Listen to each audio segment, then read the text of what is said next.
পৃথিবীতে একমাত্র তারাই সফল যারা পরিশ্রমী।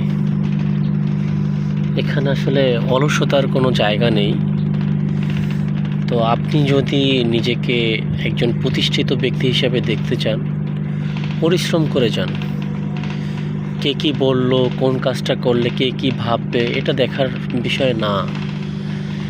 দেখার বিষয় হলো আপনি পরিশ্রম করতেছেন, আপনি আপনার কাজগুলো করতেছেন। ছোটোবেলায় একটা জিনিস পড়েছিলাম, কাজটা হলো যে সময়ের মূল্য বুঝে করেন যারা কাজ, তারা আজ স্মরণীয় জগতের মাঝ। তাই সময়ের সাথে কাজেরও গুরুত্ব অনেক। আপনার কাজটাকে প্রায়োরিটি দিতে হবে, তাহলেই আপনি দিন শেষে সাকসেস হতে পারবেন, নিজের লক্ষ্যে পৌঁছাতে পারবেন। কাজ কখনো ছোট নয়, কাজকে কখনো অবহেলাও করতে নেই আর কি। ভালো থাকবেন সবাই।